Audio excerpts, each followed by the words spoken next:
Okay. She's smart to go ahead and get this out of the way early. It generally takes the crowd a little while to warm up to the idea of heckling each other. By the end, y'all are going to be like sharks, just ready to turn on each other for a sign of weakness. In the beginning, they don't really heckle much, so I recommend getting this one out of the way early.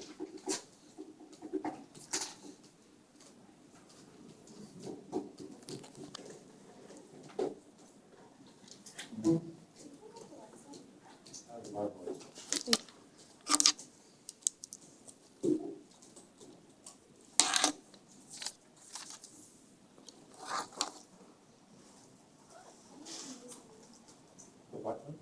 It's right here. No, the white remote?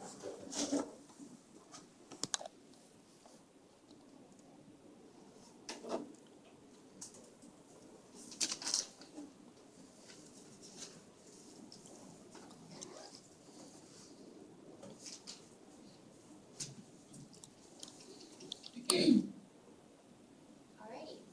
Journey to the center of the earth, agartha.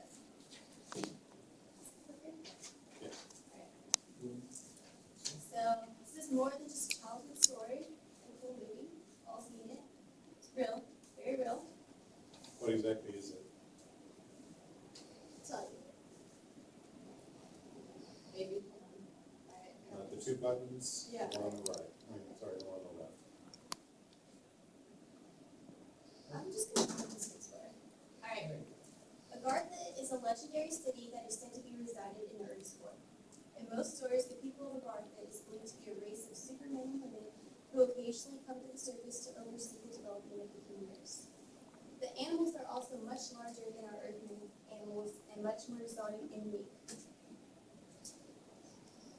So, what's so great about a world of giants and rare animals, you ask?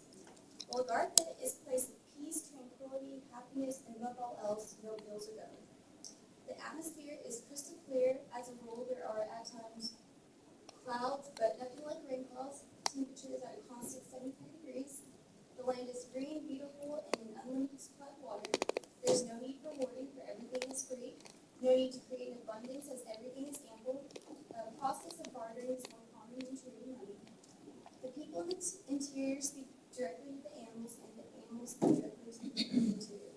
So without government, it's a land of total anarchy? Well, no, there's like a clan of 7 people that are all elders, and they pretty much just run it, but there's no like controversy, so they're pretty much there just in case like bombs and missiles or anything above the earth. They're more worried about like the outer earth. Are these individuals elected? Yeah, they've been there for years. Alright, Agartha is located at the north and the south poles. As a pilot, you're supposed to fly around them, but some people happen to fly through them and just stumble upon them. And they're also located in, all these other places, like Brazil. There's a bunch of entrances that, Agartha people come to see, like, the top or whatever.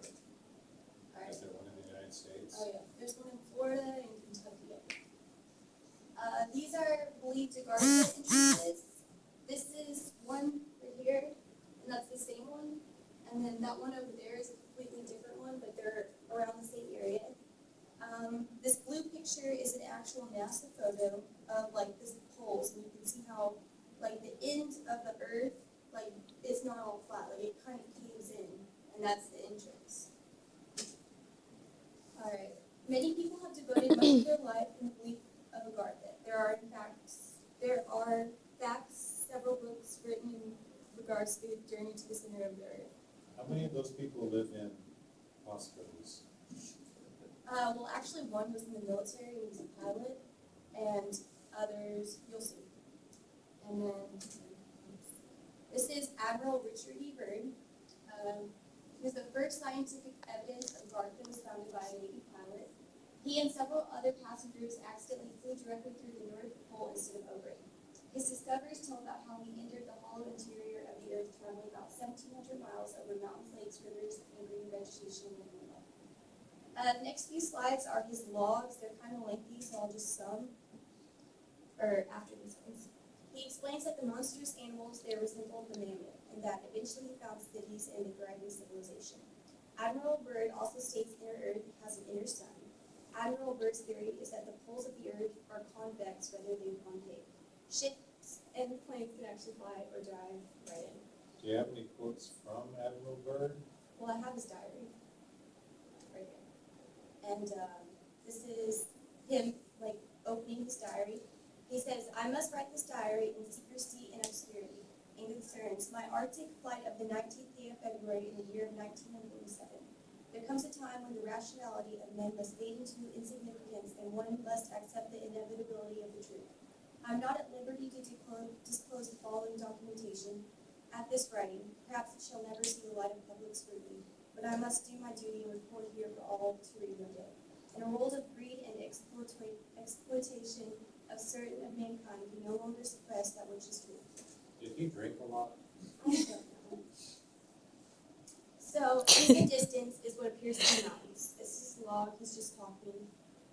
He's 29 minutes in, he sees mountains consisting of small range, altitude. Says, "We are crossing over the small mountain range and still proceeding northward as best as can be ascertained. Beyond the mountain range, in what appears to be a valley with a small river or stream running through this certain." He's just pretty much talking about how he's beginning the entrance of Agartha. It is green with either moss or type. I cannot see the sun anymore. We make another left turn in a spot that seems to be a large animal of some kind of lilies. It appears to be an elephant. No, it looks more like a mammoth. This is incredible. Yes, there it is. It is definitely a mammoth-like animal. The external temperature indicator reads 74 degrees Fahrenheit. He's attempting to contact base camp. Radio is not functioning. Countryside below is more level and normal, if I may use that word. They spot a city. It's impossible. Aircraft seems light and oddly buoyant.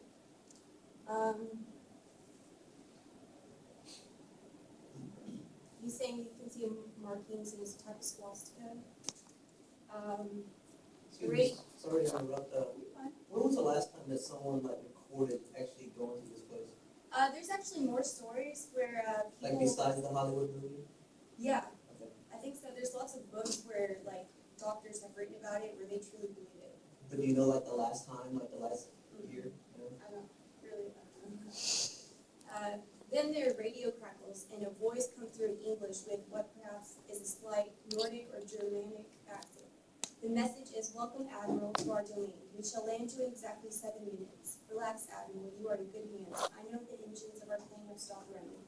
The aircraft is under some strange control and is now turning itself. The controls are useless." Another radio message received. "We begin the landing process now, and in a moment the plane shudders slightly and begins a descent as we are caught in some great unseen elevator. The downward motion is negligible, and we touch down with only a slight jolt. I'm making a hasty last entry in the flight log. Several men are approaching on foot toward our aircraft.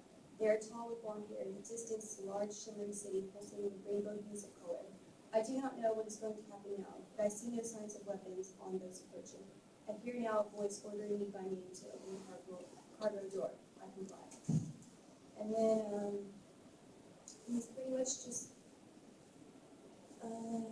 this is where he gets back. I skipped the in-between because it's really, really long. And this is when he gets back to America. And he has a meeting with the Pentagon, and he states fully his discovery in a message from the master. "All is duly recorded. The President has been advised. I am now detained for several hours, 6 hours, 39 minutes to be exact, and interviewed intently by top security forces and medical team.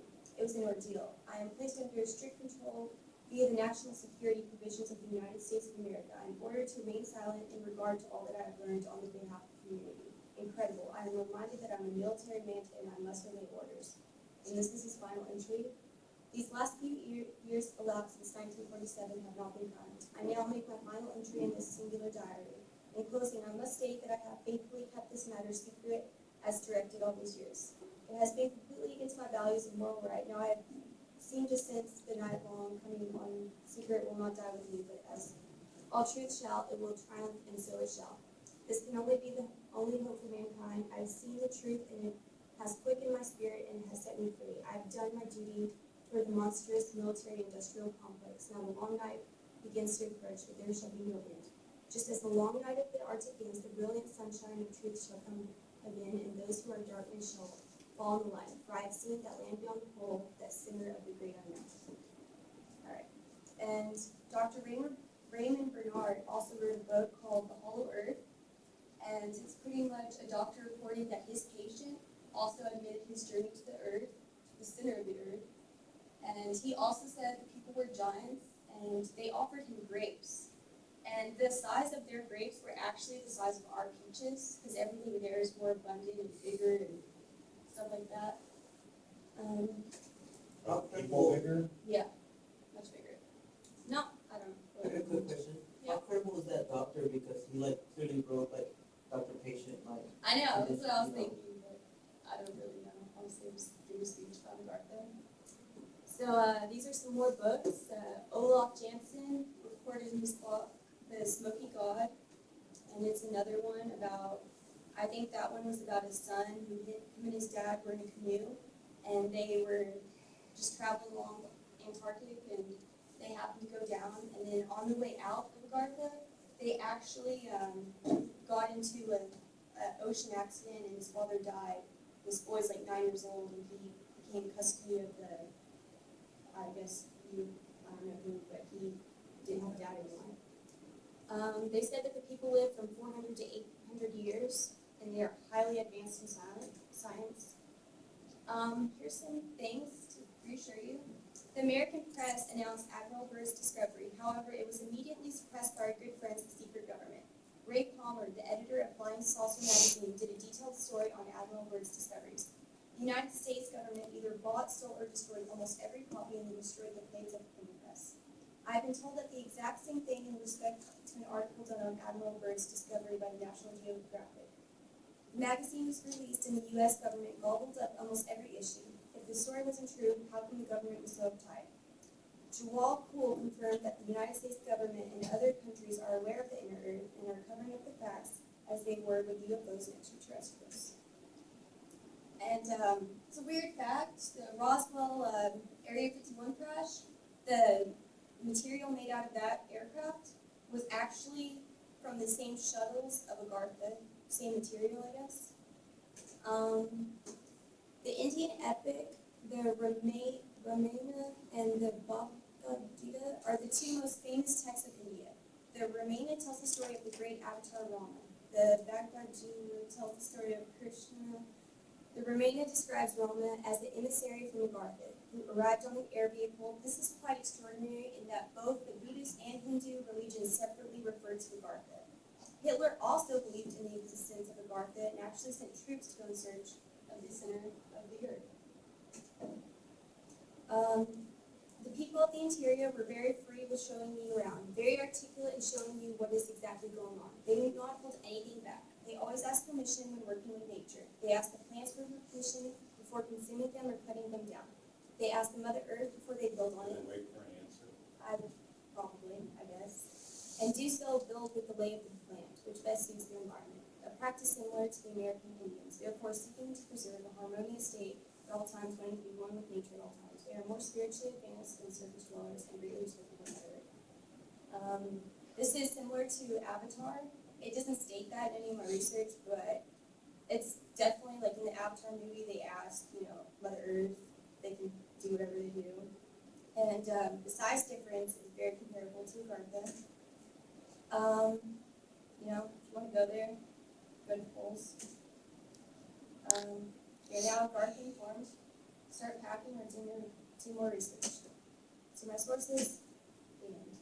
So at least some of the UFO sightings are actually not from outer space, but